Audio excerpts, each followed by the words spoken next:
E nós seguimos com liberdade de opinião, saímos do Rio e vamos a Brasília, capital federal, às 8h56 da manhã, para ouvir o jornalista Alexandre Garcia. Tudo bem, Alexandre? Bom dia, boa semana para você, hein?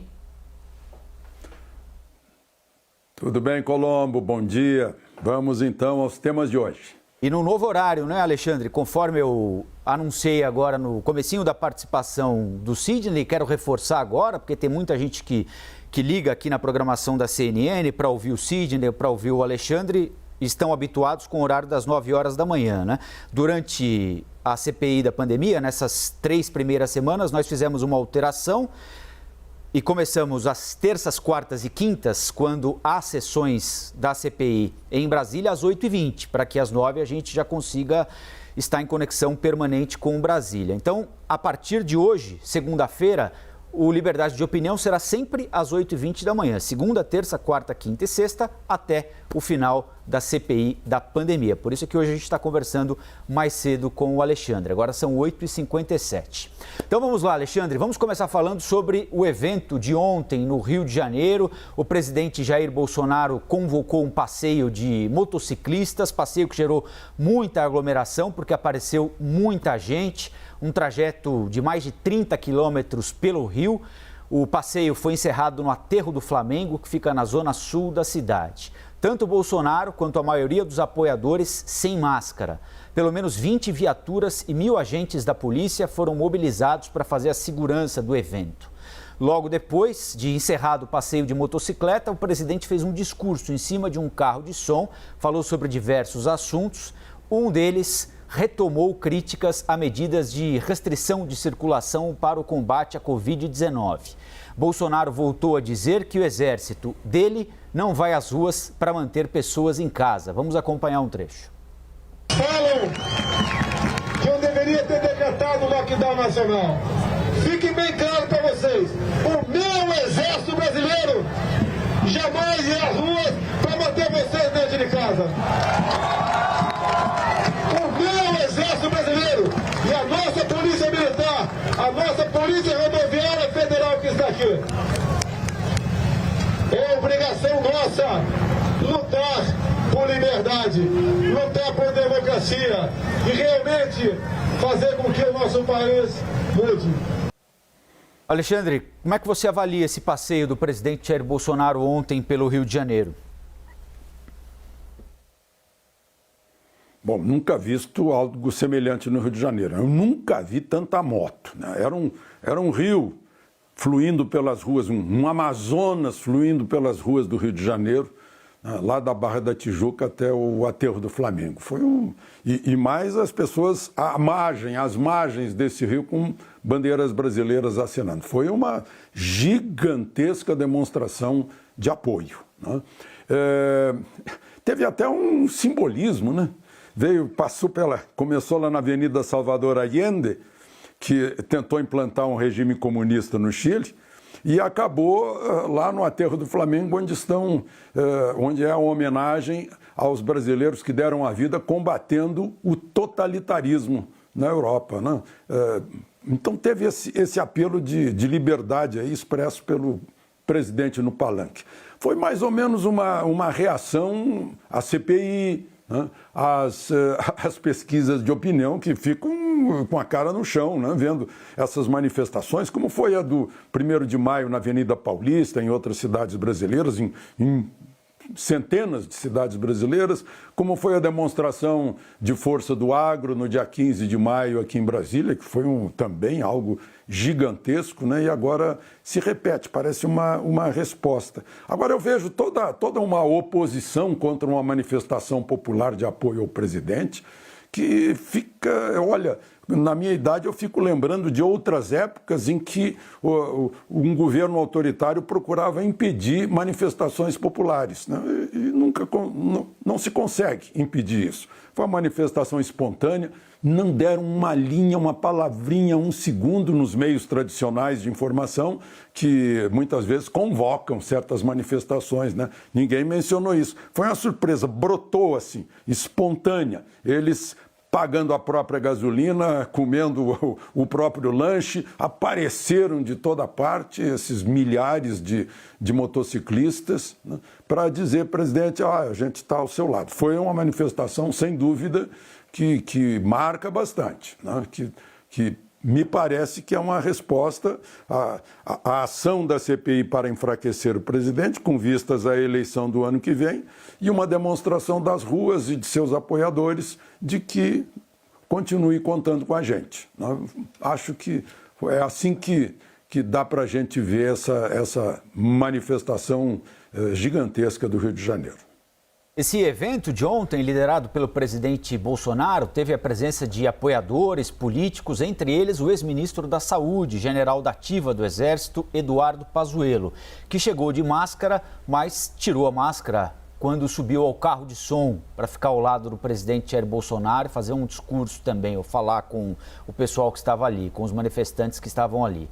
A participação do ex-ministro da Saúde no evento gerou comentários de senadores que compõem a CPI da pandemia. Otto Alencar, que é membro titular da comissão, disse à CNN que com essa atitude Pazuello pediu para ser chamado novamente a prestar depoimento. Vamos ouvi-lo. Fato lamentável. Um general do Exército da Ativa tem um comportamento dúbio como tem o Eduardo Pazuello. Na CPI, quando ele foi de máscara, defendeu a máscara e hoje ele, a convite do chefe que comanda ele, naquele palpite infeliz, um manda e outro obedece, vai para a reunião e tira a máscara. Eu fico assim a avaliar e devo deixar bem claro essa pergunta: onde está o comando do Exército Brasileiro, sendo ele general da Ativa? Hoje, domingo, ele pediu para ser reconvocado e será reconvocado, sim. Como é que você avalia a ida do general Pazuello, ex-ministro da Saúde, ao evento em apoio ao presidente Jair Bolsonaro? Em primeiro lugar, eu gostaria de lembrar ao senador ortopedista Otto Alencar que palpite infeliz é coisa, palpite infeliz é do Noel, não é do Exército. No Exército, a hierarquia, o princípio da hierarquia é um manda, o outro obedece. Esse é um princípio da hierarquia, não só no Exército, mas em toda parte, né? Quando há hierarquia. Bom, mas eu levei uma surpresa quando eu vi as imagens do general Pazuello chegando lá no Centro Olímpico, lá na Barra da Tijuca. Meu Deus do céu, ele virou popular depois do depoimento da CPI. Parece que turbinou, subiu assim verticalmente, as pessoas queriam tocar nele. Eu vi que uma senhora chegou a mexer, escabelou-o todo, né? Ele estava de máscara, né? E com o capacete embaixo do braço, indo para a moto. Ele é motociclista também, por isso participou. E gritando o nome dele, palavras de ordem, chamado de mito. Eu ouvi gente chamando ele de mito, né? Foi o resultado do desempenho dele lá na CPI, que deixou os senadores gaguejando e tremendo, né? Então, para ele foi uma espécie de promoção esse depoimento na CPI, né? E lá no fim subiu ao palanque, né? Estava lá em cima, sob a brisa do Rio de Janeiro, sob o sol saudável cuja vitamina D destrói vírus, né? Estava lá em cima, sem máscara, participando, fez o discurso. Agora eu acho estranho isso. Eu ouvi o Sidney dizer, eu não sabia, que ele está adido de novo. Fica adido ao Ministério da Defesa, cedido à Secretaria-Geral da Presidência da República. Foi o Cid que me informou há pouco, eu não sabia desse detalhe. Então ele está na mesmíssima situação em que estava quando era ministro da Saúde e exercia um cargo político no governo, né? E participou de uma manifestação de apoio ao comandante em chefe das Forças Armadas, ao comandante supremo. Mas são assuntos que, sei lá, das firulas no Exército, na relação de um general de divisão que esteja adido ou não, né? E a participação nesse movimento que foi de apoio ao presidente da República, né? Eu lembro, comandante supremo das Forças Armadas. Esse fato de o ex-ministro ter ido à manifestação fato que justifique a reconvocação dele para prestar depoimento, como disse o senador Otto Alencar, Alexandre? Bom, pelas reações do público ontem, ele deve estar torcendo para ser reconvocado, né? Para ir de novo lá.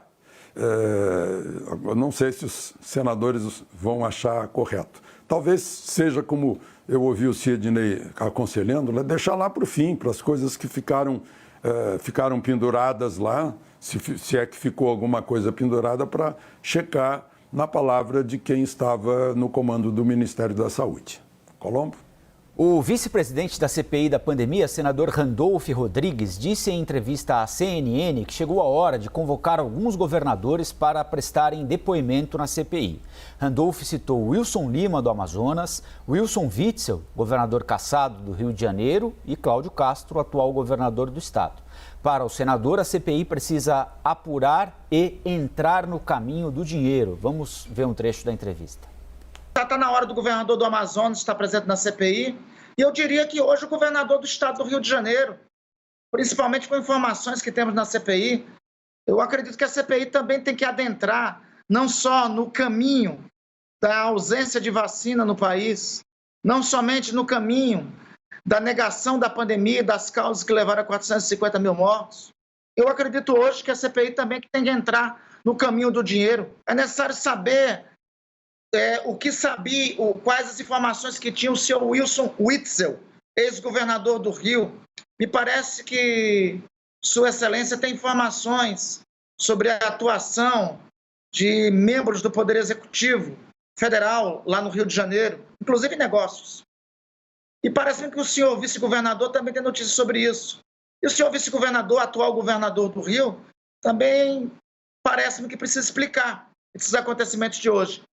Alexandre, chegou a hora de convocar os governadores para irem à CPI? Bom, sempre é hora, né? A CPI pediu e recebeu informações da Procuradoria-Geral da República, que vieram da assessoria jurídica do Superior Tribunal de Justiça, relatando todas as investigações que a Polícia Federal está fazendo com desvio de verbas, bilhões, do governo federal. O senador Randolph está preocupado, a gente nota, com o depoimento de Witzel, porque, obviamente, Witzel é tido como alguém que saiu magoado. Então, alguém que sai magoado sempre há a chance de contar alguma coisa, né? Essa é a animação dele. Agora, ele não pode ficar animado demais, porque ele é autor de um dos requerimentos, mas não é o dono da CPI, né? Ele não é presidente, ele é vice-presidente, nem relator, né? Então, de vez em quando ele fala como se fosse presidente, como se fosse relator ou como se fosse dono. Mas interessante é essa lembrança do Amazonas, porque tem dois ex-governadores lá na CPI, né? O Eduardo Braga e o Omar Aziz, que foram governadores em épocas de obras, né? De ponte, de estádio, de coisa assim, né? Certamente os outros senadores vão fazer perguntas, né? Também, na hora que estiver tratando de caso do Amazonas. Agora, seria bom também seguir outros caminhos do dinheiro, né? De respiradores por aí. O consórcio do Nordeste comprou muitos respiradores. Tá um movimento muito grande para convocar o secretário executivo do consórcio, o ex-ministro da Previdência, Carlos Gabas, né? E há perguntas interessantes a serem feitas, né? Eu acho que deveria se perguntar para os governadores o que os senhores fizeram para evitar que as pessoas fossem hospitalizadas, para evitar a hospitalização, né? O que os senhores fizeram para evitar o crescimento do desemprego e o fechamento de empresas, né? E o que os senhores fizeram com os bilhões que receberam do governo federal. São perguntas essenciais aí na hora dessas convocações, quando chegar a hora. Colombo? E agora há pouquinho, Alexandre, antes do Liberdade de Opinião, nós entrevistamos aqui no Novo Dia da CNN Brasil o presidente da CPI da pandemia, senador Omar Aziz, que disse que o governo nunca apostou na vacinação contra a Covid. Vamos ouvir o que ele nos disse. O que nós sabemos, e isso está claro não só para nós da CPI, mas para a maioria da parcela brasileira, é que eles nunca apostaram na vacina, eles apostavam, vou repetir, o governo apostou na cloroquina tratamento precoce e imunização de rebanho. Eles não apostam nem no isolamento, nem no uso da máscara, nem no uso do gel. Eles não apostam nisso. Muito menos na vacina, veja bem. Eles não apostam no uso da máscara, imagine o uso da vacina. Alexandre, o presidente da CPI da pandemia disse que chegou a essa conclusão ouvindo os depoimentos que foram colhidos até agora. Você acha que é possível já chegar a essa conclusão com o que foi dito até agora, pelos depoentes na CPI da pandemia, que o governo nunca apostou em vacinação? Pelo que se nota, ele já chegou a essa conclusão antes mesmo dos depoimentos. Essa já é a sentença da CPI, já é a conclusão. Ele já expressou a conclusão da CPI. Essa conclusão está pronta desde que a CPI foi instalada, né? Agora, eu não sei o que há com os meus neurônios, porque eu sei que nós somos 210 milhões de brasileiros. Eu não tenho aqui na cabeça o número certo das vacinas compradas, mas foi mais do que o dobro disso, né? 500 milhões de vacinas, mais de 500 milhões de vacinas já compradas. Eu não sei do que ele está falando sobre vacinas aí. Vamos comprar mais vacinas para sobrar para o ano que vem? Será que é isso? Não, enfim, né? Mas está demonstrando que já está tudo prontinho. Agora, o resultado da CPI vai ser esse, que o presidente acabou de nos informar, né? Então, de qualquer maneira, vamos assistir a CPI, que está sendo muito, muito reveladora, né? Está sendo, para a democracia, para o conhecimento dos políticos, está sendo muito boa essa CPI. Alexandre, ótimo dia para você. Nós voltamos a conversar amanhã, então, a partir das 8h20 da manhã, neste novo horário que será o nosso padrão daqui em diante para todos os dias, inclusive segunda e sexta, até o fim da CPI da pandemia. Combinado. Aproveitem o dia.